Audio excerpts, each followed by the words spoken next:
Hey Virgos, how y'all doing? Welcome.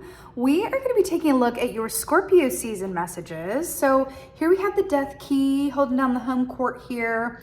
So we're going to be taking a look at where you are during Scorpio season, what's coming up to be released, and then what you get, what the gift is out of releasing it, and then your advice. So Scorpio season, the Death Key is all about endings and beginnings.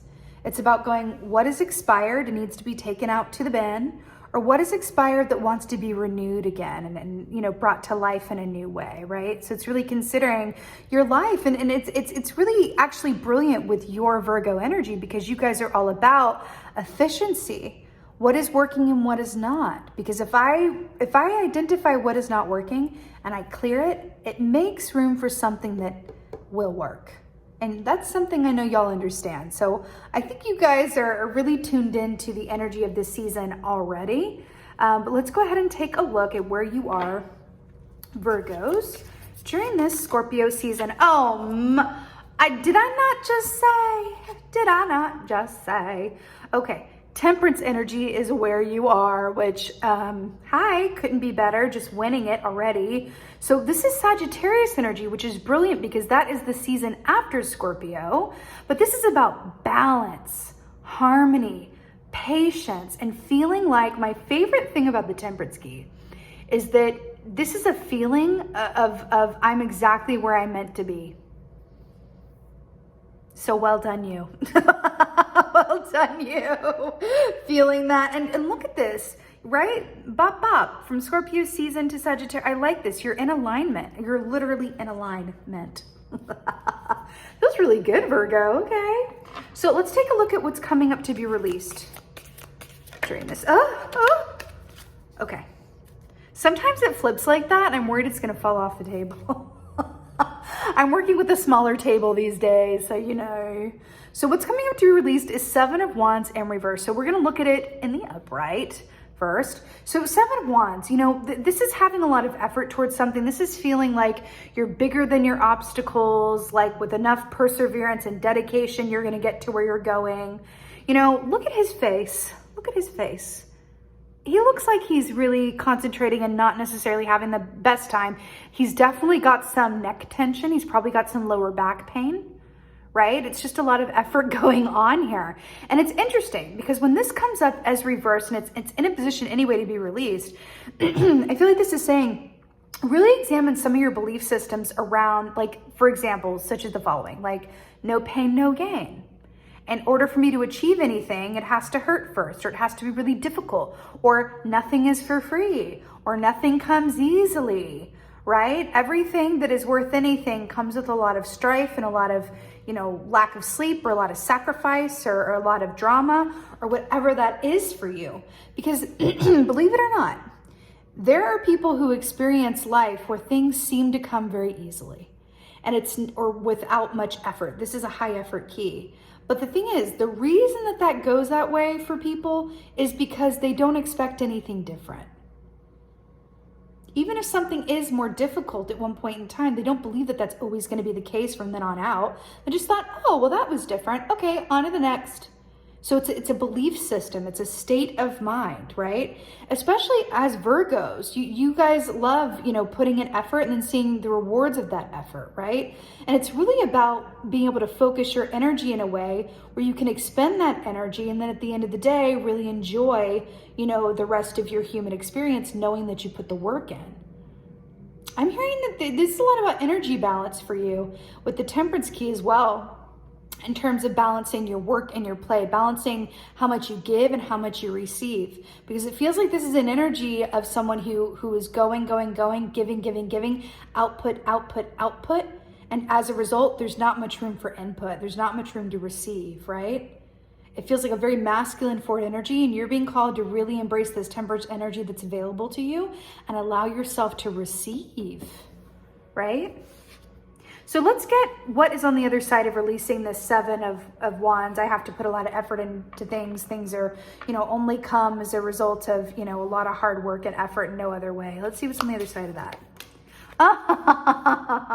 Hello.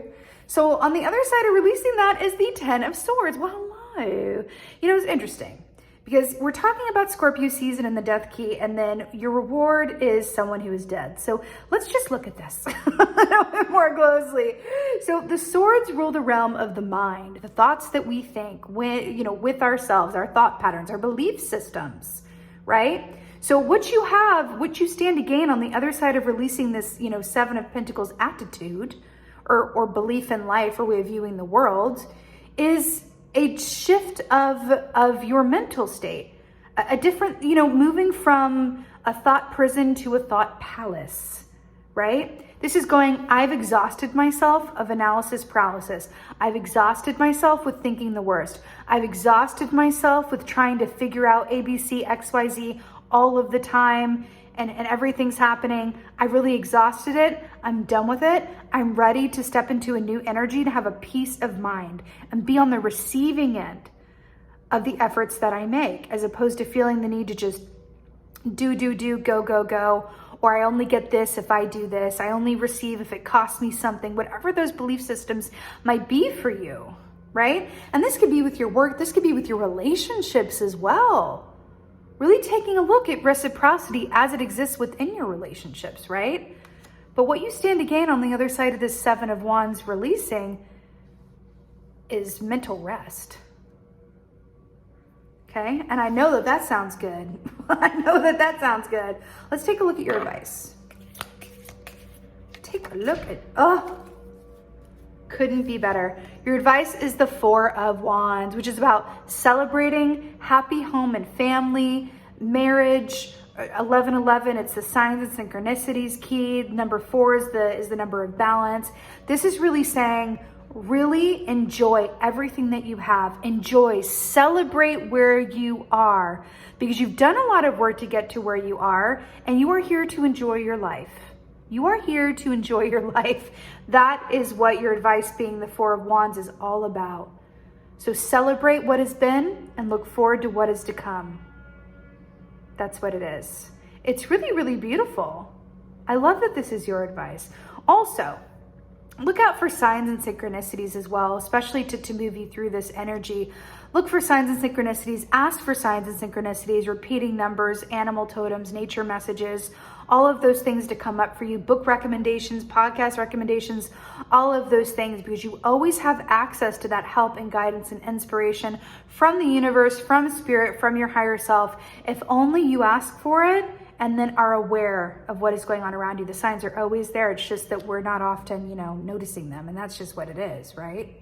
This is really beautiful, Virgo. I'm here for this for you. It's really, really beautiful. I feel like ultimately, if you kind of look at the bigger picture of this, we're looking at wands, and then we're looking at swords, and then we're looking at temperance, right? But there's a lot of this up and down, A to B energy. And I'm really hearing the more that you can flip this and adopt a new mindset and a new way of going about things, if you are not loving where you are or what you have going on from a feeling perspective, if you're not feeling good on a day-to-day basis, because our physical circumstances will change. They will always change. There's always going to be ups and downs. That's life, right? But if we are not feeling good on a day-to-day basis, then you're being called to really take a look at that and really investigate how you can feel better. Not about what you can do to feel better, not about what you can think your way out of to feel better. What can you adopt as a different approach mentally and spiritually, right? To feel better. Because you deserve a mental rest. And you don't have to do everything on your own. And you have more than earned time to go slowly, celebrate your accomplishments, and look to the future with hope and optimism. And that's what it is. And it's really, really beautiful, Virgo. I'm excited for you. So with that being said, I'm sending you so many blessings for Scorpio season. Thank you so, so much for being here. And as always, and most of all, thank you for being you. And be well. Until next time.